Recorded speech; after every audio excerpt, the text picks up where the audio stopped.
தேர்தல் வர நேரத்தில் நாட்டாமை அவர்களே, எங்களுக்கு எந்த ஒரு பொறுப்பும் தேர்தல் களத்தில் பணிபுரிவதற்கு பொறுப்புகள் இல்லாவிட்டால் எப்படி செயல்பட முடியும் என்ற ஆதங்கத்தை இன்னைக்கு எல்லாம் வெளிப்படுத்தினாங்க.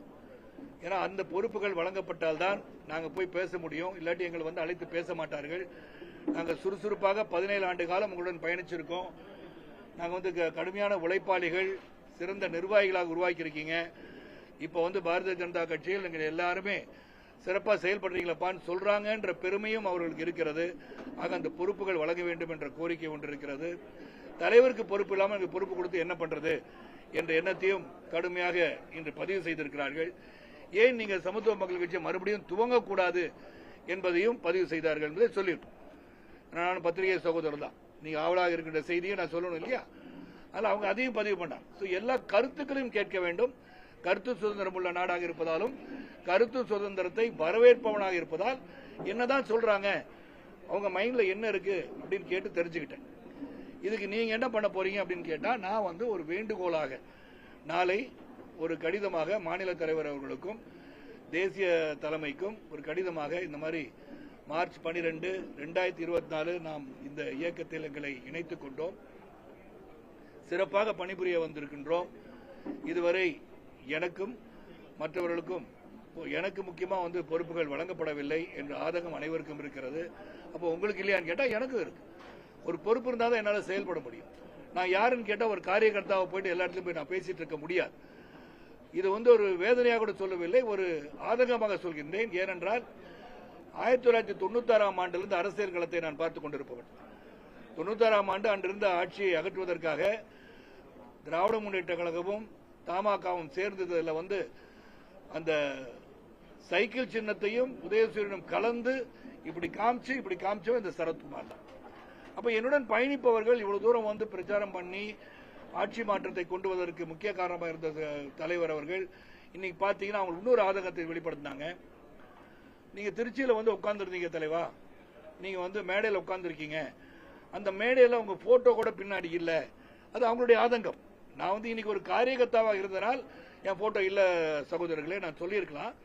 அவங்க பார்வையில் 17 ஆண்டுகள் சுறுசுறுப்பாக பணிபுரிந்து கூட்டணியில் இருந்து எதிர்த்தவர்கள், புரட்சி தலைவர்களை எதிர்த்த பிறகும் மீண்டும் கூட்டணியில் இருந்து 2 சீட்டு வாங்கி தேய்ச்ச நீங்க உங்கள் அருமையும் பெருமையும் அறிவுகளும் மாற்றம் தெரிந்திருந்து கூட ஏன் உங்களுக்கு பதவி வழங்கவில்லை என்ற ஆதங்கத்தை வெளிப்படுத்திக் கொண்டே இருந்தார்கள்.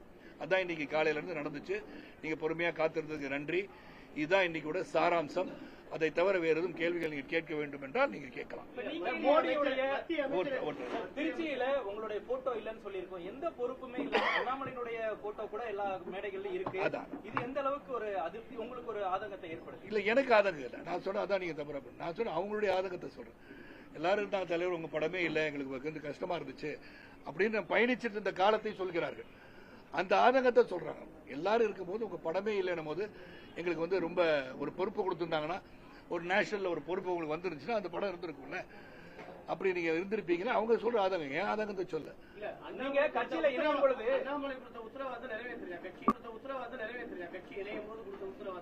இல்ல இணையும் போது கொடுத்ததை என்ன சொன்னாங்கன்னு அவங்களுக்கு தெரியும்ல. இது வரைக்கும் பொறுப்பே வரல, அப்ப ஏதாச்சும் சொல்லியிருப்பாங்கல்ல, சொன்னது என்னன்னு அவர்களுக்கு தெரியும்ல.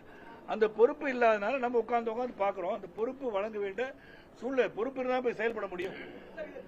ஒரு நிமிஷம், நீங்க எனக்கு கார் ஓட்ட சொன்னீங்கன்னா நான் வந்து லைசன்ஸ் வச்சிருக்கணும், கார் ஓட்ட தெரியணும். கார் ஓட்ட தெரிஞ்சு லைசன்ஸ் வச்சு நான் கார் ஓட்ட விடாம இருந்தீங்கன்னா நான் எப்படி வந்து கார் ஓட்டுறேன்? அது மாதிரி தலைமையிட்ட வந்து நான் தெரிவிச்சுட்டேன், மறுபடியும் தெரிவிச்சிருக்கேன். தொடர்ந்து ஒரு 15 நாளா சொல்லிட்டு இருக்கேன்.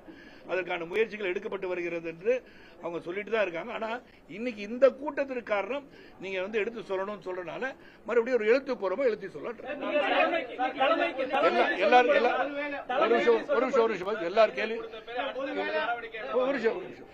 எல்லார் கேள்விக்கு பதில் சொல்லுங்க. ஒவ்வொருத்தர கேள்வி நான் பதில் சொல்றேன். தலைமையிடம் வந்து நம்ம வந்து பிரசிடென்ட் வந்து அப்பாயிண்ட் பண்ணாம இருந்தாங்க. அந்த தேர்வு முடிந்தவுடன் நாங்கள் நிச்சயமா நாங்க சொன்னதை செய்கிறோம். நாங்க தேர்வு நடந்தது, தொடர்ந்து தேர்தல் வந்துருச்சு.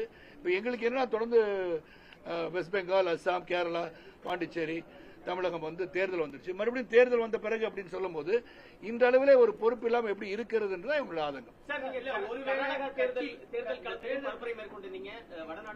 பாம்பேல போயிருந்தேன். வழங்கப்படவில்லை. உங்களுடைய தொண்டர்கள் வந்து மீண்டும் சமத்துவ மக்கள் கட்சியை தொடங்க வேண்டும் ஒரு கோரிக்கை வச்சுக்காங்க. தொண்டர்களுடைய பேச்சுக்கு உங்களுடைய தொண்டர்கள் அவங்க ஆதங்கத்தை சொல்றது அவங்களுக்கு வந்து உரிமை இருக்குல்ல. இந்த மாதிரி இருக்கேன் நீங்க ஏன் தொடங்கக்கூடாது அவங்க கேட்டாங்கன்னு சொல்லணும் இல்லையா அவங்கள்ட்ட.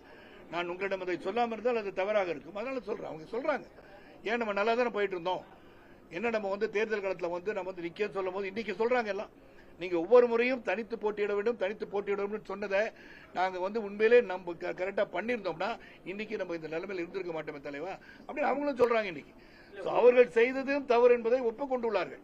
ஆனா அவங்க கேட்கறது ஒரு பொறுப்பு உங்களுக்கு இருந்தா எங்களுக்கு பொறுப்பு வாங்கி கொடுக்கறதுல என்ன இருக்கு, உங்களுக்கே பொறுப்பு இல்லையன்றது. தேர்தலுக்கு முன்பாக பொறுப்பு அறிவிக்கப்படல, உங்களுக்கு நிலைப்பாடு என்ன சார்?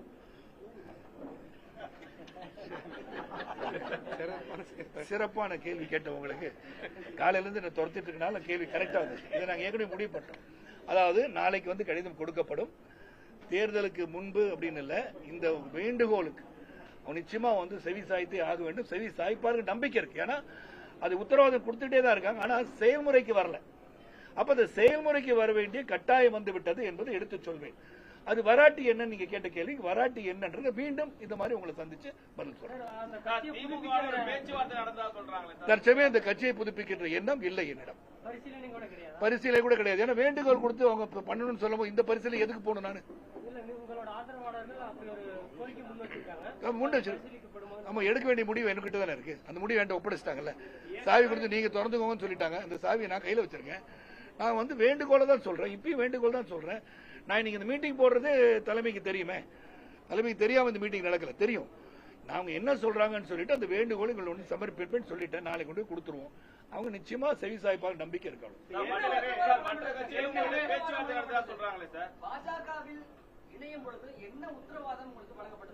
நம்ம தேசியத்துல பொறுப்பு இருக்கும்னு சொன்னாங்க, அது உண்மை.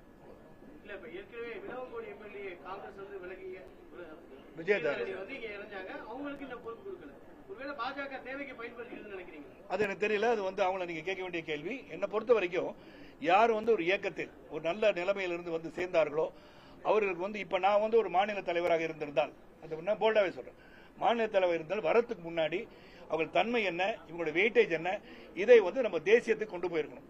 தேசியத்துக்கு கொண்டு போயதுக்கு பிறகு அவங்களை சேர்க்கணும். வந்து சேர்ந்துருக்கன்னு சொல்லி சேர்க்க வச்சுட்டு அவங்களை வந்து காக்க வச்சிருக்கிறது தவறுன்னு நான் நினைக்கிறேன். அதாவது விஜயதானியும் வந்து ரொம்ப நாளா இருக்காங்க, அப்படி பொறுப்புகள் இருக்கின்றாலும் அவங்க செயல்பட முடியும் நான் சொல்றேன். இப்ப you want to use somebody's strength, they should be given some posting in the party. அது இல்லாட்டி வருத்தமா தானே இருப்பாங்க. நீங்க கட்சியில சேரும் பொழுது அண்ணாமலை தான் மாநில தலைவரா இருந்தாரு, அவர் உங்களுக்கு ஒரு உத்தரவாதம் கொடுத்திருப்பாரு. ஆனா இன்னைக்கு பாஜகல அண்ணாமலைக்கு எந்த பொறுப்பும் இல்ல, அவரும் இதே போன்ற ஒரு ஆதங்கத்தை அவ்வப்போது வெளிப்படுத்திட்டு தான் இருக்காரு. பாஜக உரிய தலைவர்களுக்கு அங்கீகாரம் வழங்குறது இல்லையா? என்ன இது போன்ற செயல்பாடுகளை வழங்குறது இல்லையா நான் சொல்ல வரல. என்னை பொறுத்த வரைக்கும் என்ன நிர்பந்தம் என்ன சூழ்நிலை எனக்கு தெரியல. எனக்கு இப்ப நான் பார்க்கும்போது இன்னும் ஒரு கூட்டணியில் எவ்வளவு இடத்துல நிற்க போகிறார்கள் என்பது தெளிவாக இல்லை.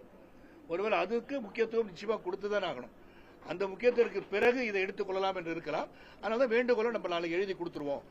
வாய் வழியாக சொல்லிவிட்டோம். அவர்களும் உத்தரவாதத்தை தந்திருக்கிறார்கள்.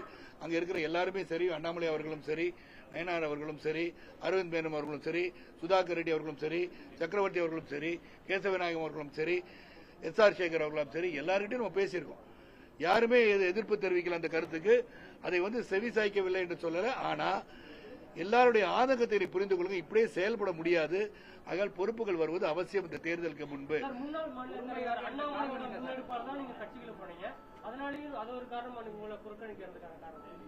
அப்படி இல்ல, அவர் சொல்லி நான் கட்சியில சேரல. அதான் பல முறை சொல்லிட்டேன்.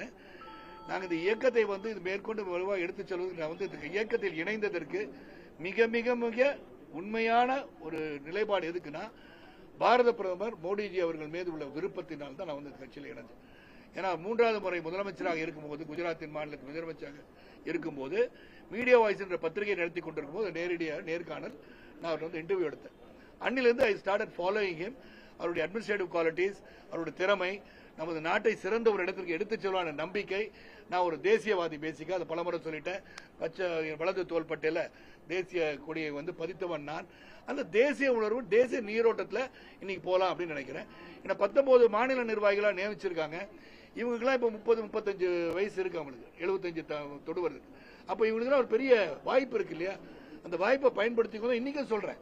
அதனால இவங்க பண்ணல, அவங்க பண்ணல நான் சொல்ல. ஆனா பண்ண வேண்டிய கட்டாயம் இப்படி இருக்கிறது. பொறுப்பு இல்லாம இப்ப என்னன்னு போய் நான் செயல்படுறது எனக்கு தெரியல. அதிகபட்சமாக ஒரு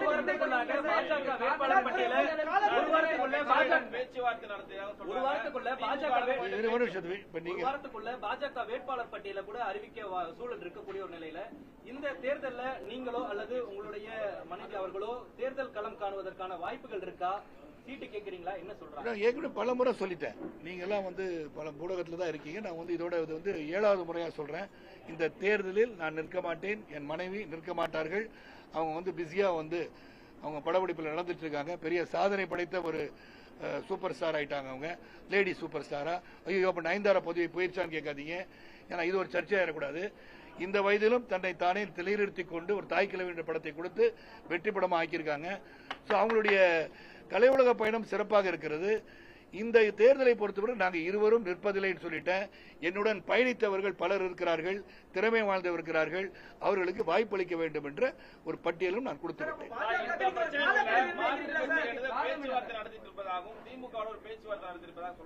அப்படி ஒன்றும் பேச்சுவார்த்தை பேச்சு நடக்கும். எனக்கு நான் எல்லாரையும் ஒரு நிமிஷம் பதில் சொல்லிடுறேன் தலைவா பிளீஸ். பேச்சு எல்லாத்தையும் பேசுவேன். நான் சுமூகமான உறவு அனைவரிடம் வைத்திருக்கின்றேன். பேசுவாங்க. பேச்சுவார்த்தை என்று அரசியல் ரீதியாக யாரிடம் பேசவில்லை. காலக்கெடு நிர்ணயிக்கல. இந்த வேண்டுகோளுக்கு இணங்க வேண்டும் என்ற கோரிக்கை வைக்க போகிறேன். நான் கண்டிப்பாக இப்ப தேர்தல் வந்ததுக்கு 30ஆம் தேதி மனு தாக்கல் இருக்கு இல்லையா? அப்ப அதுக்குள்ள ஒரு முடிவு எடுக்கணும். நாளைக்கு அரசியல் களம் காணும் போது நான் கேட்கின்ற வேட்பாளராக நியமிச்சிட்டாங்கன்னு வச்சுக்கோங்க. அப்ப நான் போய் பிரச்சாரம் பண்ண போகணும்ல. எனக்கு ஒரு பொறுப்பு இருந்தாதான் அந்த பொறுப்போட செய்ய முடியும் நான் நினைக்கிறேன். பிப்ரவரி மாதத்துக்கு முன்னாடி மாநில தலைவரை நீங்க அலுவலகத்தில் சந்திச்சப்ப நீங்க சொல்லியிருந்தீங்க, குறிப்பா நான் போட்டியிடல, ஆனா என்னுடைய கூட இருக்கிறவங்க போட்டியிடுவதற்கான பட்டியல் கொடுத்திருக்க வாய்ப்பு கேட்டிருக்கேன்னு. அப்பத்துல இருந்து என்ன சொல்றாங்க கட்சி தரப்புல இருந்து? போட்டியிடுவதற்கான வாய்ப்பு அவங்க சீட்டே நிர்ணயிக்கலையே. எந்த தொகுதி பங்கீடுக்கான பேச்சுவார்த்தை ஆமா நாளைக்கு முடிஞ்சிருச்சுன்னா 51 இடம் கொடுக்குறாங்க, 41 இடம் கொடுக்குறாங்க. ஊகம் தானே எவ்வளவு இடத்துல நிக்க போறாங்கன்னு ஒண்ணு வரல. வந்த பிறகு நம்ம கேட்ட இடம் அவங்களுக்கு தெரியும். கொடுக்கறாங்களா இல்லையா நேர்காணல் பண்ணுவாங்கல்ல.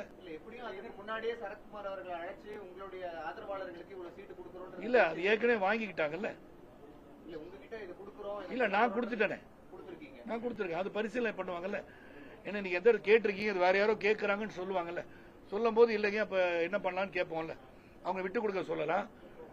என்னங்க நீங்களும் கேட்குறீங்க, நான் ஏற்கனவே இதை சொல்லியிருக்கேன், நீங்க நிக்கிறேன்னு சொல்றீங்களா? எங்களுக்கு வாய்ப்பு அதிகமா இருக்காங்க, அந்த வாய்ப்பு எங்களுக்கு கொடுங்களேன்னு கேட்கலாம்ல. அந்த உரிமை இருக்குல்ல. ஒருவேளை சரத்குமாரும் ராதிகா சரத்குமாரும் நிக்கிற மாதிரி இருந்தா அந்த வாய்ப்பு உடனே பரிசீலனை பண்ணப்பட்டிருக்குமா?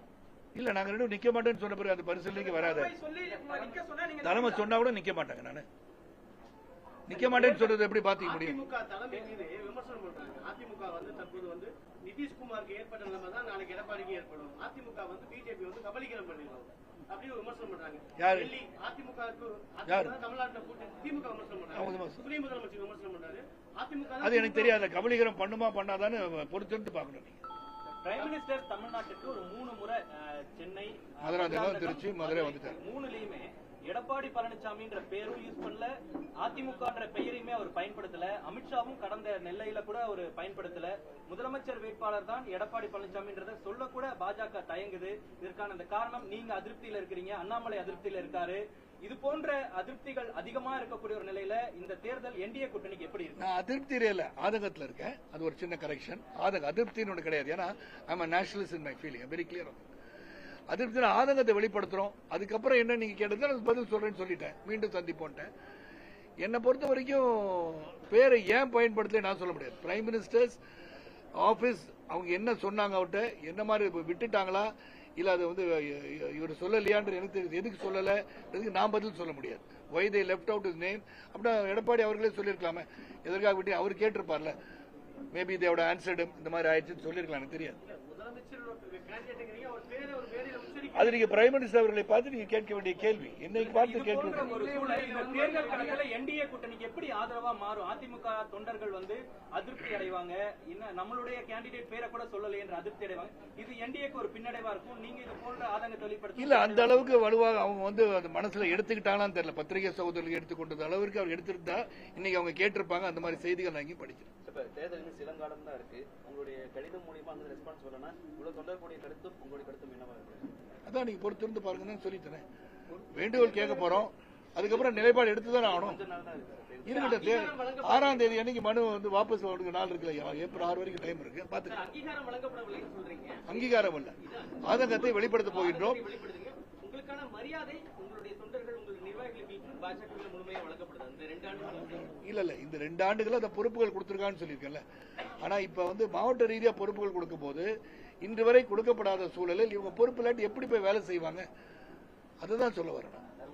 நிர்வாகிகள்ட்ட பேசையில ஆதரவாளர்கிட்ட பேசையில ஒரு விஷயத்தை ரொம்ப கொஞ்சம் கோபமாக அழுத்தமா சொல்லியிருக்காங்க. ஆமா, அவங்க முன்னிட்டு தற்கூறிகள் இந்த தேர்தலில் வெற்றி பெற விடக்கூடாது. கண்டிப்பா அதோட பின்னணியில இருக்கக்கூடிய கட்சிகள் நல்ல நல்ல நல்ல தலைவர்கள் வர வேண்டும் என்ற ஆதங்கத்தை வெளிப்படுத்தும் போது நாளை தலைவர்களை நிர்ணயிக்கக்கூடிய இடத்தில் நாம் அனைவரும் இருக்கிறோம். நாம் என்று சொல்லும் போது தமிழக மக்கள் வருங்காலத்தில் எப்படிப்பட்டவர்கள் இந்த நாட்டை ஆள வேண்டும் என்பதை சிந்தித்து பார்க்க வேண்டும். எதற்காக நாம் வாக்களிக்கிறோம் என்பதை சிந்தித்து பார்க்க. யாருக்கு வேணா வாக்களிக்கட்டும். But you should know who you are creating as a leader of the state. It's very, very essential for the future growth of Tamil Nadu and the country. அது யாரை வேணா நீங்க எடுத்துக்கோங்க. இந்த யாரை மையப்படுத்தி சொல்ற மையத்தை சொல்லல நான், அவ்வளவுதான். தேர்தலுக்கு முன்னாடி உங்களுக்கு சொல்லியிருந்தீங்க பொறுப்பு வரணும், இல்லாட்டி என்னுடைய முடிவு அறிவிப்பேன். இல்லாட்டி நான் சொல்லல. அதுக்கப்புறம் உங்களை மீண்டும் சந்திக்கிறேன்னு சொல்லியிருக்கேன். ஒருவேளை தேர்தலுக்கு முன்னாடி ஒருவேளை நெகட்டிவ் கமெண்ட் வருது அப்படின்ற ஒரு சூழல் வர்றப்ப சரத்குமார் திரும்பவும் கட்சியை தொடங்கி திரும்பவும் அவங்களுடைய வேட்பாளர்கள் தனியா நின்று தேர்தல் சந்திக்கிறதுக்கான வாய்ப்புகளும் இருக்கு. இல்ல, கட்சியை தொடங்கி தான் நிக்கணும்னு அவசியமே கிடையாது. இல்ல, உங்களுடைய இதுல இருந்தே இல்ல, அது அப்புறம் பொறுத்திருந்து பாருங்கள் சொல்லிட்டேன். இல்ல, அவங்கவுங்க நிக்கிறேன்னு சொன்னா நான் என்ன பண்ண முடியும்? அவங்க வந்து செவி சாய்ப்பாங்க, நான் சொல்லிட்டேன். உங்களுக்கு மேற்கொண்டு நான் வந்து செய்தி தரேன். உங்களுக்கு சுட சுட போடணும்னா போட்டுக்கோங்க. தொடர்ந்து கேள்வி கேளுங்க, நான் பதில் சொல்றேன். நான் சிறப்பான பதில், சிறந்த அறிவு ஆற்றலோடு திறமையோட சொல்றேன். நாங்க வந்து வேண்டுகோள் தான் வைக்க போறோம். அந்த வேண்டுகோளுக்கு செவி சாய்ப்பார்கள் நம்பிக்கை இருக்கிறது. அந்த நம்பிக்கையின் அடிப்படையில் நான் முன்னேற்றி கண்டிப்பா தொடர்ந்து தானே இருக்கோம். எல்லாமே பாஜக நிர்வாகி இருக்காங்க. எங்க வேண்டுகோள் வைக்கிறதுக்கு உரிமை இருக்கா இல்லையா? அப்பாட்ட போய் பையன் வந்து கேட்கற உரிமை இருக்கா இல்லையா? சோ அந்த மாதிரி ஒரு குடும்பத்தில் இந்த குடும்பத்தை வந்து நம்ம வந்து வேதனையில் இருக்கோன்றது சொல்லாட்டி எப்படி தெரியும்? ஐயோ முதலே சொல்லிருக்கலாம்னு சொல்லிட்டாங்கன்னா இப்பதான் வந்து நமக்கு சொல்ல வேண்டிய சூழல் அதிகமாகுது. காரணம் அனைவரும் வந்து இப்படிதான் இருக்காங்கன்னு தெரியுது. என்ன உங்களுக்கு எல்லாம் பொறுப்பு வராட்டி நாங்க எப்படி செயல்படுதுன்னு கேட்கும் போது அதை சொல்லணும். உங்களுக்கு தெரியணும். நான் மட்டும் கேட்கல, தொடர்ந்து எங்க கூட இருக்கவங்க பயணிக்கிறவங்க கேட்கறாங்க. நாளைக்கு வேற மாதிரி எல்லாம் சிதறிடக்கூடாது அப்படின்னு நான் சொல்றேன். அவங்க மனசுல சோர்வு இருக்கனால என்ன சந்திக்கணும்னு சொல்லிட்டாங்க. இந்த அளவுக்கு தான் இருந்திருக்கு சோர்வு. இருக்கக்கூடிய ஒரு நபர் சினிமால இருந்து வராரு விஜய், அவருக்கு எதிரா உங்களுடைய பிரச்சாரம் எதை நோக்கி இருக்கும்? பிரச்சாரங்கள் இருக்கும். அவரு நீங்க பிரச்சாரத்துக்கு நான் செல்லும் போது எப்படி வந்து 1996ஆம் ஆண்டு நான் பிரச்சாரம் செய்தேனோ அந்த மாதிரி அது எந்த அளவுல வந்து என்னால் தாக்க வேண்டியது, எதை தாக்க வேண்டியது, எப்படிப்பட்ட தலைவர் உருவாக்க வேண்டியது, எதை பொறுப்பா பேசுறாங்க, எது பொறுப்பில்லாம பேசுறாங்க, எதை மக்களுக்கு கற்றுத்தர விரும்புகிறார்கள், எல்லாத்தையும் விலாவரியா எடுத்து சொல்கின்ற தன்மையும் இருக்கிறது. I won't hit below the belt, but I'll say it very straight. I'll call a spade a spade. You will know how I'll campaign against all these. மதிப்பீடு ஒண்ணுமே கிடையாது, தலைவனே கிடையாது. இல்ல, ஃபீல் பண்றது எல்லாரும் ஃபீல் பண்றாங்க. என்ன கேட்டாரா? நீ பதில் சொல்றீங்க வந்து அமைதியா. என் தனிப்பட்ட முறையில அவங்களுடைய கருத்துக்களை தான் கேட்பது என்னுடைய வேலை. ஏன்னா 35 ஆண்டுகள் பயணிச்சிருக்கேன் எல்லாரும் கூடயும். எல்லாரும் சொல்றாங்க நீங்க கிணத்துல குதிங்கன்னா குதிப்பேன், சும்மா சொல்ல உண்மையில குதிப்பாங்க. அந்த அளவுக்கு அவங்க கூட ஒரு குடும்ப தலைவனா நான் பயணிச்சிருக்கேன். அதனால இன்னைக்கும் நான் கூப்பிட்டு 2 நாள்ல சொன்ன எல்லாம் ஞாயிற்றுக்கிழமை வந்து இங்க உட்காந்துருக்கேன். ஆல்சோ திங்கிங் ஏதாச்சும் ஒன்று பண்ணணும், வேலை இல்லாம இருக்குமே, வேலை செய்யணுமே என்ற தாக்கம் இருக்கு அவங்கள்ட்ட. அந்த தாக்கம் இருக்கனால தான் இங்க வராங்க. ஏதோ யார் வேணா முடிவு விட்டுக்கிட்டோம் அப்படின்னு வந்திருக்க மாட்டாங்கல்ல. எல்லா ஊர்லயும் வந்திருக்காங்க, ரெப்ரசென்ட் பண்ணிருக்காங்கல்ல. எல்லா ஊர்லயும் இந்த திருச்செந்தூர்ல வந்திருக்காங்க, தூத்துக்குடியில வந்திருக்காங்க, கன்னியாகுமரியில வந்திருக்காங்க, நாகர்கோவில் வந்திருக்காங்க, எல்லாம் நார்த் ஈஸ்ட் சவுத் வெஸ்ட் எல்லாமே வந்திருக்காங்கல்ல. ஒரு உணர்வை காட்ட தான் வந்திருக்காங்க. அந்த உணர்வோட பசி நேரத்தில் உண்ண செல்வோம் என்பது என்னுடைய தாழ்மையான கருத்து. ஆமாங்க, எந்த அடிப்படையில் 41 பேருக்கு வந்து நீங்க வீட்டுக்கு கூப்பிட்டு துக்கம் விசாரிச்சு கூடாது, அது மட்டும் போதும். Okay, thank you.